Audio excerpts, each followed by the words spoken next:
I have to confess something. I almost canceled the Gospel of Mark for today. Yes, you heard that right. Mark 7, Jesus' interaction with the Syrophoenician woman was giving me quite a headache this week. I was troubled by the way he responds to this desperate, broken mother. It felt jarring. Here's a woman who's literally begging for her daughter's life, and Jesus seems, well, less than kind.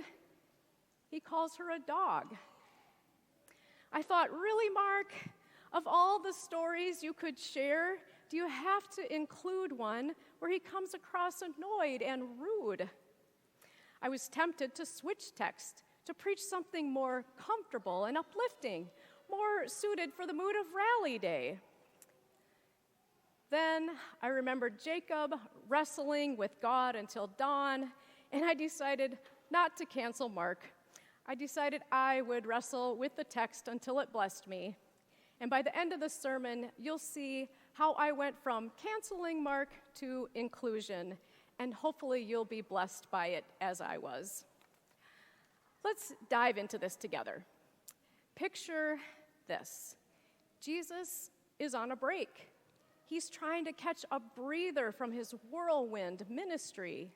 He's exhausted, probably dreaming of a quiet corner and a nap.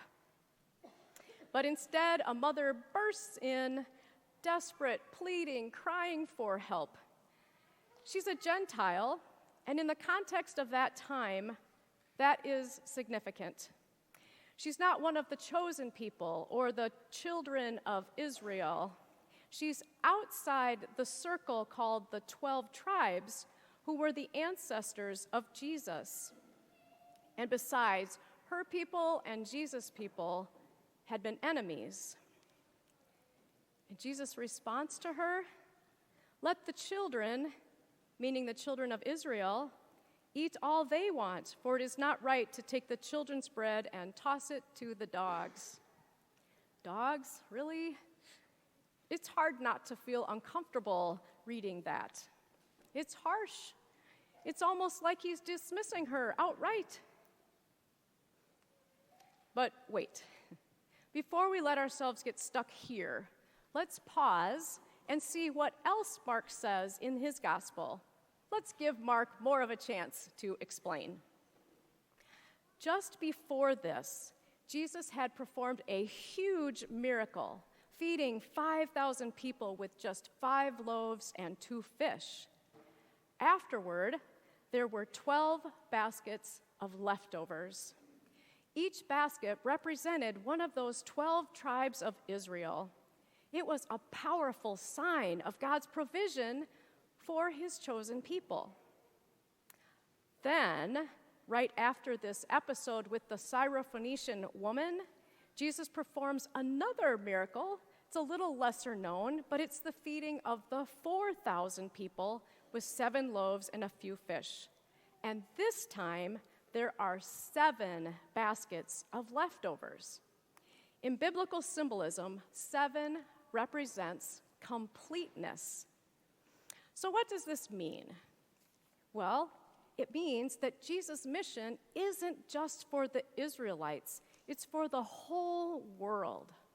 The 12 baskets show that God's promise is fulfilled for Israel, but the 7 baskets show that the gospel is going out to the whole world, every tribe and every nation. And that's really good news, as most of us here are Gentiles. But that second feeding hasn't happened yet in our story. Those 7 baskets are still yet to come. So now let's go back to Mark 7. Perhaps our people over the years have explained Jesus' comment to the woman in many different ways.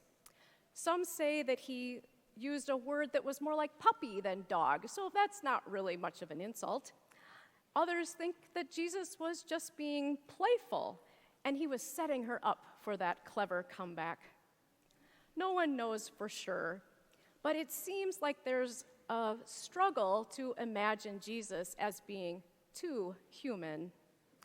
But what if we embrace Jesus' humanity for a minute and consider that Jesus is like us in that he doesn't know everything all at once. He needs to learn along the way. Instead, he's learning lessons, and maybe God uses this woman as part of a divine strategy to teach him something profound.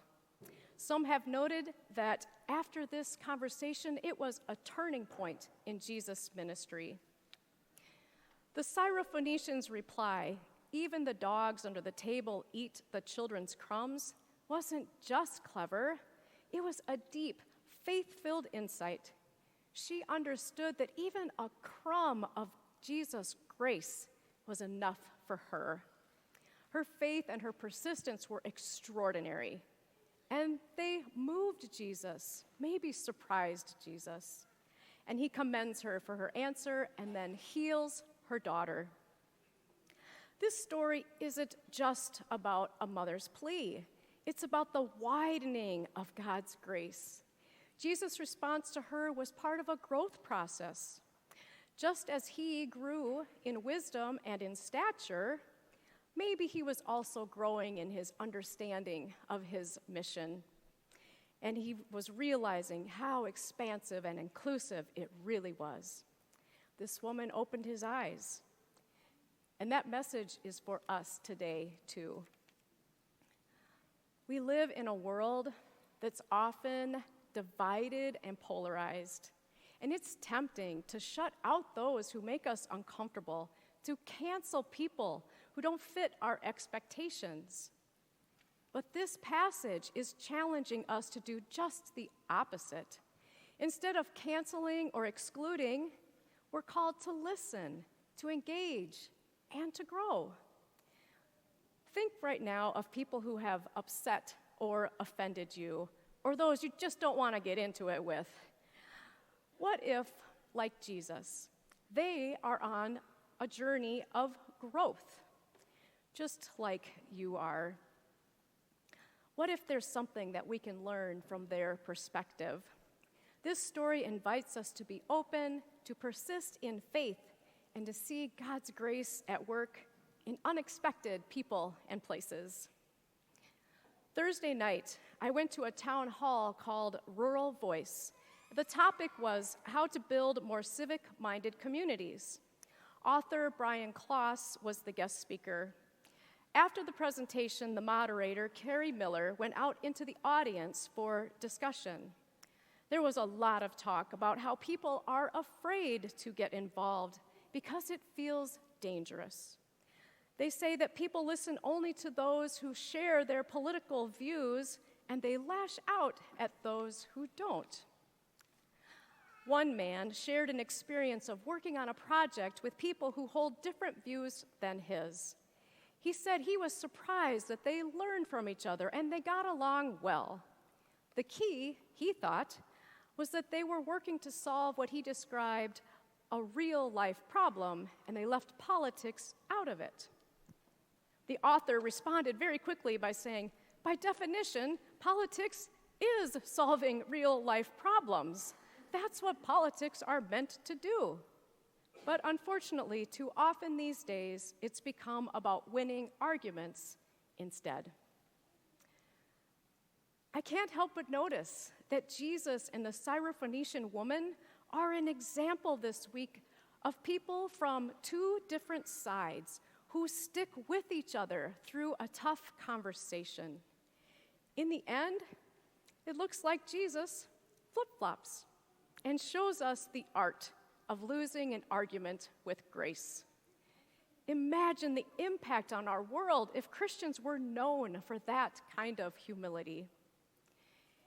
In our own lives, let's embrace the messiness, the discomfort, and the challenge of growing together. Like the Syrophoenician woman, let's approach Jesus with faith, knowing that his grace extends far beyond our immediate understanding. And let's be like Jesus, not only in his divinity, but in his humanity as well, growing, learning, and expanding of our vision of who is included in God's kingdom. Let's wrestle with the tough passages and emerge with a deeper understanding of God's love. Well, I certainly am glad that I didn't cancel Mark for today. The wrestling was worth it. Jesus has indeed done everything well. May we too grow in grace. And remember that our neighbors are trying to do so too. Thanks be to God. Amen. So for our